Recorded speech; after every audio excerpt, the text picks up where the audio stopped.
Hey y'all, hope you're doing well and staying safe. This week, we're gonna talk about what it looks like for you to learn to code during the pandemic.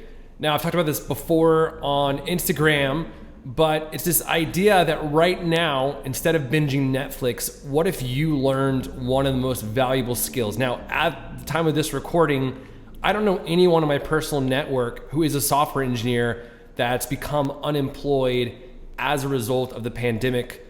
Meaning coding is this highly valuable skill to know, especially during this time. Now, I've also written before that when you do difficult things like learning to code, part of what makes it so difficult is that it's so overwhelming. There are so many opinions on what language you could learn, what framework you could go with. And then beyond that, there's 1,000 things to learn. After you learn this first thing, what's next? I mean, what is the actual path to becoming a software engineer? And I want to encourage you with this. You can figure out how to do this by taking one step at a time. Focus your learning, learn one thing, and don't worry about what's next. So my tip for you on how to learn to code during the pandemic is to do this one thing. Learn one programming language in its entirety before you do anything else. That's it. That's all you have to think about. That's your next step. Learn one programming language in its entirety before you do anything else. Don't think about what's next. Don't be overwhelmed by what's next. Just do this one thing. Now, we can talk about why you should do this, what language you should learn, and how to do this. Now, the reason why I think it's important to do this first is because it will give you an idea if you actually like coding, right? Why go and invest in some kind of code school, some kind of program, another degree, whatever it is that you're thinking about investing in, if you don't even know if you like coding or not. So that's number one. Number two, it is the foundation of everything else. You're not going to be able to do anything with code if you don't know the entirety of one programming language. Don't take shortcuts, learn the whole thing, be disciplined, and then figure out what you can do and what you can build next. So that's why I think this is the best thing to do right now and that you should be focusing on during this time. Now, the next is, what language should you learn? Now, more important than that, I think, is that you should learn one language, to focus all of your energy on just one language. I think it's easy for people to think that the grass is always greener on the other side, that they start with Java and think, oh no, I should learn C++, or they start with JavaScript and then their friend tells them they should learn Python.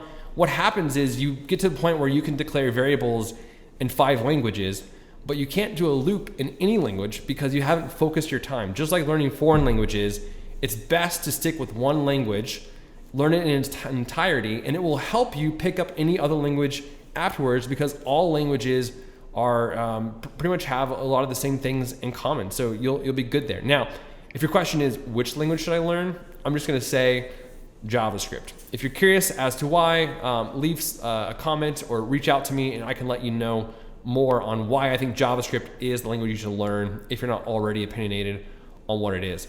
Now, the next question is how. Now, before I go into how you can actually do this, let me encourage you with some reality here. This might be the hardest part of your entire learn to code journey, is the how of learning your first language, right? That's because you're gonna have to learn variables, you're gonna have to learn arrays and functions and objects and loops. You're gonna have to learn all of those things before you're able to do anything, right? There's no positive feedback loop in programming until you actually can know everything. You're not going to be able to build anything cool, do anything significant until you learn everything. It's like you're riding a bike and this is the longest uphill of the whole journey. And so for that reason, it can be really hard to learn how to program. Now, unfortunately, HTML and CSS don't count, right? Those are really easy to learn because there are instant feedback loops. You change colors, you make things appear. That's awesome. But normally people start with that and then they get to JavaScript or they get to a programming language and then you get smacked in the face with the reality of it's different. So this is going to be hard, which is why most people fail, is because they start doing this, they get stuck. You take 2 weeks before you get back on the horse, maybe months, because you're so frustrated.